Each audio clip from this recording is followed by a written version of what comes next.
Pink shinies are some of my favorites. I mean, just look at this fabulous Weavile. And today, I'll be attempting to beat a Pokemon HeartGold hardcore Nuzlocke using only pink shinies. Now, the odds have been increased to 1 in 500 because I wanted to upload this within 3 months. But hey, even with the increased odds, my first shiny took me 3 hours and around 3,000 encounters, which was 3 times over odds.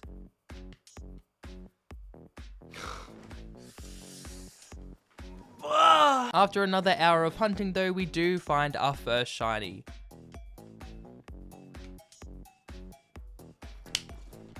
Yes! Let's go! Let's go! We did it! For now though, it's not pink, but we don't have to take on Falkner with a beta non-pink Pokemon as we head over to Route 32 where we hunt for another 2 hours, finally finding our first real encounter. And Amy the Mareep destroys Falkner as her first Thundershock one-shots his lead Pidgey. Last up is his Pidgeotto, who gets taken down by 2 Thundershocks as it does little damage in return. And now with our new level cap, Amy evolves into the beautiful pink Flaffy, and Gil finally is able to join the team after gaining the alpha pink color when he evolves into Ferret. Our next encounter is in Union Cave. Let's go! Alright, sick. I've only got 3 Pokeballs. Okay, let's just pray. Wait. Big brain. Bring in Amy, boys. Lads, Thunder Wave. Boys.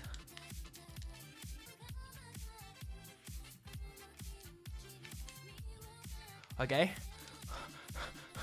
Sadly though, we can't use Porky for a while, so we have to put them in the box.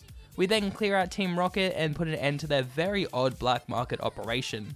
Like, this doesn't look appetizing at all. So I guess their only successful crime was their awful taste. But dab.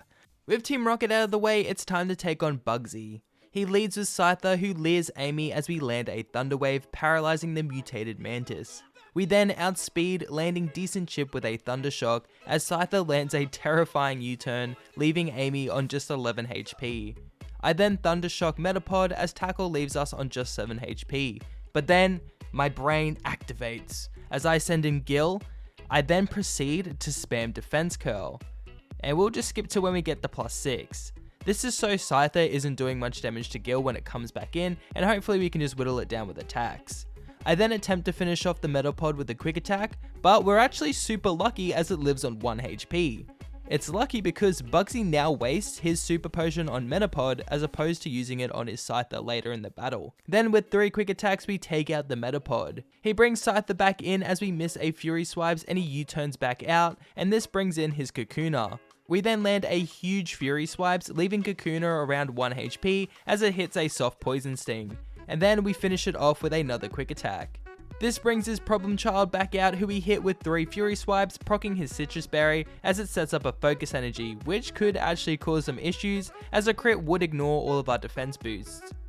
We then miss a Fury Swipes as Scyther is fully paralyzed, and then finally we land 2 Fury Swipes as it retaliates with a soft U-turn, but then the battle is ended with a 3-hit Fury Swipe, securing our second badge. We then absolutely destroy our rival and his non-pink pansy Pokemon, and then after pranking some Farfetch'd, we're able to get 2 new encounters. Yeah. Let's go! With Bubblegum evolved, it's time to take on Johto's most infamous trainer. First up is her Clefairy, who Bubblegum cleanly takes out with 2 double kicks. This of course brings in a Hellspawn with Udder's Miltank, who outspeeds and does a solid chunk of damage with Stomp as we retaliate with a pretty soft double kick. Her next Stomp brings Bubblegum below half HP as our double kick leaves her comfortably in the green. Her next Stomp leaves us on 2 HP as we're finally able to bring the utterly tanky cow below half HP. I decide to sack Bubblegum here as Whitney locks herself into Rollout, and this is perfect, as we're able to bring in Gil, who brings Miltank into the red with a Headbutt while tanking a Rollout. But since she's locked into Rollout, she can't use a potion, allowing us to easily finish off the little cow with a quick attack. Let's go!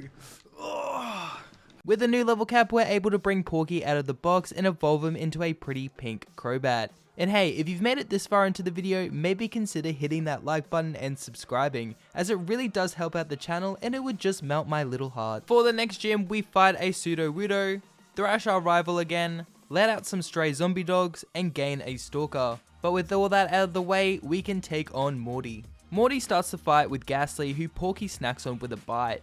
His Haunter comes in next and it survives Porky's attempt at a quick feed and then proceeds to put the little fella asleep.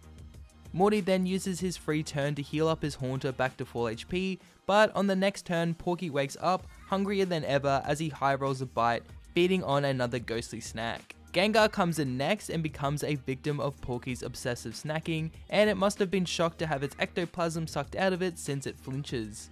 However, it seems we are speed tying as it outspeeds the next turn and lands an inedible Shadow Ball, bringing Porky down to exactly half HP. I then bring in Gil, who phases through the Shadow Ball, then on the next turn we are hit with a mean look, locking us in as I use Foresight for the first time ever in my life, allowing Gil to hit Gengar with a quick attack on the next turn, taking it out. Last up is another Haunter, who we also identify and then swiftly take out with a headbutt after it cuts its own HP by half, earning us our 4th badge, and me, my first experience using Foresight, and it was as special as I said it would be. We save a fair maiden from this Rocket member's bad stand-up, and then we evolve Piglet into Hypno and Amy into Ampharos, one of my all-time favorite Pokemon. And with our new upgrades, we can take on Chuck. Chuck leads with his Primeape, who starts the battle off with a scummy double team, causing Piglet to miss his Psybeam. But let's be real, he was probably just distracted from Chuck's sexy dad bod. He then sets up a second double team, and a third, and on the 4th double team, Piglet finally hits a Psybeam, bringing the raging ape down to half HP and confusing him. Primeape then hits himself in confusion, but all this does is put him in range of a potion as Piglet misses another Psybeam. So now Primeape is a sidestepping wizard and is back at full HP, but eventually we do hit 2 more Psybeams in a row, as the only attack Primeape fires off is a weak Rock Slide. The hacks aren't done yet though, as his Poliwrath lands a Body Slam, paralyzing Piglet. Our little machine breaks through though and lands a decent Psybeam onto the Hypno Frog, as we get some hacks of our own by confusing him. We then land a second Psybeam proccing Chuck's Citrus Berry, but Piglet is getting low, so we switch out into Porky, who dries off from a Surf and finishes off Poliwrath with a Wing Attack. Oh, let's go. Dude, it looks so good. I love this Pokemon. We then catch ourselves one of the most underrated Pokemon in the franchise, Patrick the Lantern, who is perfect for the upcoming fight against Jasmine thanks to its Voltazorb ability. So we climb up the tower and give Amphy its medicine, so then we can destroy his carer in a merciless battle to the death. Jasmine's first Magnemite is swept away by Patrick's crit Surf, bringing its slightly more confident brother, who lives a Surf only to fire off a Thunderbolt that doesn't affect us. Knowing that she'll use a potion, I use this opportunity to set up a stockpile, boosting Patrick's defense. I then get another 2 stockpiles off as Magnemite misses 2 Supersonics. We then stop playing with our food as 2 Surfs take it out. This brings in our Steelix, who barely survives a Surf, only to miss a Rock Throw as a second Surf takes it out, and that might have been even easier than the Faulkner battle. With Jasmine out of the way, I decide to go hunting again, and this was by far our longest hunt just due to the method of encounter. But after many hours and many duds, we finally find our next shiny. We then kill the red Gyarados because, you know, it's not a pink Gyarados. We then watch the exact moment that Lance realized how easy it was to abuse his power, as he then proceeds to beg us not to cancel him. We aren't much better though, as we abuse all these poor Rocket Grunts. Though Karma does quickly prove its existence as we lose Piglet to a Basud as we try to switch out, marking the second death of the run and losing one of our bulkier members. That was really our only issue though, as we're able to shut down Team Rocket's operation and head over to Price, who I gravely underestimate. Price leads with Seal, who Amy one-shots with a powerful discharge. This of course brings in his Poliswine, who walls Amy pretty hard, but I accidentally clicked discharge again instead of switching, allowing him to freely set up Hail, giving his Blizzard 100% accuracy and activating his ability Snowcloak, which boosts his evasion while it's hailing. I bring in Boo, who tanks a soft Mud Bomb, but then Boo misses a Brick Break as the Ice Swine lands a much harder Blizzard. We then hit our next Brick Break, proccing his Citrus Berry as he retaliates with another hard Blizzard, leaving Boo on 8 HP after the Hail Chip. Since I don't want to lose one of our main carries and countless hours of time, I switch into Gil, who isn't full HP for some reason, and is left with just 6 HP after a Blizzard and is frozen. Thankfully though, the Hail does stop, sparing our starter's life. I then bring in Porky, who glides past a Blizzard, avoiding the attack on this switch. I then finish off the menacing pig with 2 flies, just leaving his Dewgong, who Amy is able to take out after what feels like years of Dewgong just healing to full HP.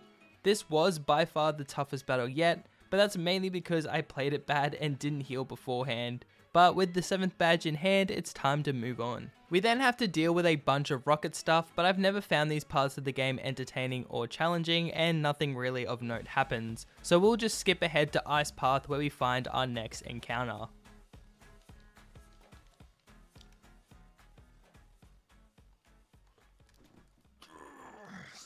I had to be quiet there because it was like, 3 AM and the house was sleeping, but this is an amazing encounter and should be super useful in beating Claire. Her lead Gyarados gets toasted by a crit Thunderbolt from Patrick, bringing in her first Dragonair.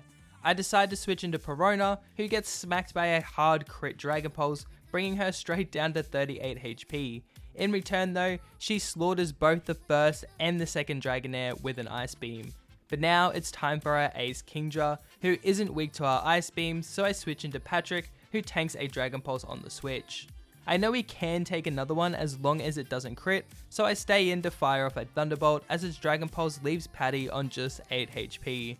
I then bring in Amy, who tanks another hard Dragon Pulse, and then Kingdra misses a potentially fatal Hydro Pump as we're able to paralyze it with Thunder Wave. I then land a Discharge as Kingdra fires off a hard Hydro Pump, leaving Amy washed up and left with just 6 HP. I then bring in Boo, who shakes off a Dragon Pulse and finishes off the King of Pain with a close combat, putting an end to an intense final gym battle. Even with our 8 badges, the EV dweebs don't believe in our power, so we have to battle them one by one without healing. We take out the Umbreon with a combination of Porky's U-turn and 2 Brick Breaks from Boo, but not without Boo losing a third of his HP. Next up is Espeon, who Porky chunks with a U-turn, bringing in Perona, who resists the Psychic and then tanks a Swift before taking it out with an Ice Beam. Patrick easily deals with Flareon as 2 Surfs take it out. Next up is Jolteon, who gets baited into using Thunderbolt, healing Patrick. We then hit a Surf as Jolteon begins to spam Double Team. She then almost stalls Patrick out with the burn, so I switch into Gil, who misses a Sucker Punch and gets half shot by a Thunderbolt. I have to switch again, this time into Amy though, who hits a second headbutt, but not without taking decent damage and getting paralyzed. Last up is Vaporeon, and since the rest of the team is pretty weak, I try to use Porky to take it out, but it dodges the first fly and then hits a hard Surf. We can take one more if it doesn't crit, so I land a Fly, as Surf brings Porky down to 13 HP. I then bring in Boo, who tanks a Surf and is able to kill the Vaporeon with a close combat, ending this battle royale. And now, we're finally worthy enough to take on the Rainbow Godbird, who Patrick proceeds to drown. Now, I love Gil, and I'm sure you love Gil too, but he isn't going to be very useful for the Elite Four, so I head over to the Burnt Tower where we find his replacement. Let's go! Oh, he's so beautiful. Let's freaking go, boys. With Shortcake on the team, it's time to take on the Elite Four, and first up is Will. Piranha starts off the battle by taking out both of his Zartus with an Ice Beam each. This brings in his Pineapple Eggs and we set up a substitute as it uses a pretty useless Reflect. Now that we're nice and safe behind the substitute, we take out Execute with another Ice Beam. Will then sends out his own Jinx, who Piranha outspeeds and brings to half HP with a Shadow Ball as it hits an Ice Punch in retaliation, which surprisingly breaks my sub. It doesn't matter too much though, as another Shadow Ball takes it out. And then last up is Will's Slowbro, and I try to be a bit cheeky here by using Fake Tears to lower Slowbro's special defense, but it just brings it back to neutral with an Amnesia. We then land a hard Shadow Ball, bringing the Hippo down to half HP as it sets up yet another Amnesia. We then land a Fake Tears, bringing Slowbro back down to neutral as it lands a Water Pulse, which doesn't do too much damage but does confuse us. And I don't want to lose Perona here, so I bring in Patrick as Slowbro just sets up a Curse. And then we finish this battle off with a quick Thunderbolt. Second is Koga, and it's time for Shortcake's big entrance as she one-shots his Iranidos with a flamethrower. Koga then sends out his Fortress into the fire type for some reason, who we also proceed to one-shot with a flamethrower. Muck is up next, who does tank a lava plume pretty well from Shortcake, and then lowers our defense with a Screech. I'm basically forced to switch out here as a gunk shot would probably kill Shortcake, so I bring in Porky, who eats it up. Porky then hits a soft bite, flinching the toxic goop, and then we land another bite, causing another flinch, but honestly the damage is barely adding up thanks to its black sludge. This little back and forth goes on for a little while, so I'll just speed it up, but we eventually bring it into full restore range as we land a crit fly, bringing it straight back down to red. Things get a bit dicey as we miss a fly and a gunk shot leaves us in the red, so I heal up Porky with a roost as Muck misses his last gunk shot. And since that was his last gunk shot, I know it's safe to U-turn out into Boo, who is able to finish Muck off with a combination of strength and aerial ace. This brings out Koga's own Crobat, and since Boo is a little allergic to wing attacks, I bring in Amy, who eats it up. Crobat then smooches us with his toxic lips, doing a decent chunk of damage as it barely hangs on from a discharge. Crobat then lands a hard crit, leaving Amy on just 13 HP, but one more discharge is able to finish it off, and then he brings in his last Pokemon Venomoth, so he brings Shortcake back out, who finishes the battle off with a flamethrower. That was a pretty annoying battle, but the next fight is super easy as we take on Bruno the Pushover. We one-shot his lead Hitmontop with a crit aerial ace, bringing in Hitmonlee, who barely lives in aerial ace and is able to hit Boo with a swagger. This proves to be a huge mistake on Bruno's part though, as we don't hit ourselves and one-shot Hitmonlee with a now +2 aerial ace. Next up is Hitmonchan, and this is free as Boo snaps out of confusion and one-shots it with another aerial ace. We then one-shot Machamp with a close combat, bringing in his last and weakest Pokemon Onix, who we are also able to one-shot with a close combat. That was pretty easy, but now it's for my least favorite Elite Four member of all time, Karen. Karen leads with her Umbreon, who barely lives our close combat thanks to Boo's modest nature as it sets up a double team. Karen then heals Umbreon with a full restore as Boo misses a close combat. We then have to pivot over to using Brick Break as close combat is running low on PP, and our Brick Breaks are doing about 50% as it sets up yet another double team. Boo then misses another Brick Break as Umbreon hits a Confuse Ray. Boo then hits himself in confusion as Umbreon hits a soft feint attack. Boo then snaps out of confusion but misses again as we get hit by a second feint attack. We then finally hit another Brick Break, bringing it down. Next is Murkrow, who we one-shot with a close combat thanks to its paper thin defense. This then brings in Houndoom, so we switch into Patrick, who tanks a decently warm flamethrower. Houndoom then sets up a nasty plot as Patrick hits a hard surf. Karen then switches out into Vileplume, who eats up the water type attack. I switch into Porky, who is tickled by a weak Petal Dance, and then Porky's Fly leaves the depressed Shroom on 1 HP. But then, Porky overkills it the next turn with a critical hit bite. This brings Houndoom back out, so I bring in Patrick, who gets burnt by the flamethrower on the switch. We then shake off a crunch and finish it off with one more serve. This just leaves her Gengar, whose only real attacking move is Focus Blast, making Porky's life super easy as he takes it out with 2 bites, beating the last Elite Four member. Now it's time for the last battle of the run, Champion Lance. We kill his lead Gyarados with Patrick's Thunderbolt, and this brings in his highest level Dragonite. And since Perona is way too frail, I'm going to need to set up a clean switch, so with a heavy heart, I send out Boo, who falls to 2 very powerful outrages, losing the current MVP of the run. His sacrifice wasn't in vain though, as Perona avenges her fallen brother with a Choice Scarf Ice Beam. Next up is Aerodactyl, and honestly it might have been safe with a switch, but we luckily take it out with an Ice Beam. This brings in Charizard, who Perona definitely can't take on a 1v1, so we switch into Patrick, who takes out Charizard with a combination of Surf and Thunderbolt. Lance is now left with just his 2 Dragonites, so we once again need to find a safe way to bring in Perona without it getting one-shot. So I bring in Amy as Dragonite uses Thunder, meaning we could have gotten a free heal, but you know, it is what it is. As on the next turn, Dragonite Thunder Waves Amy, causing her to be fully paralyzed. We then get thrashed by a hard Dragon Rush as we land a soft discharge in return. Dragonite then finishes off Amy with one last Dragon Rush, but her static activates, paralyzing it. We did lose Amy, but this gives Perona the perfect in, as her Ice Beam kills his second Dragonite. This then brings in his last Dragonite.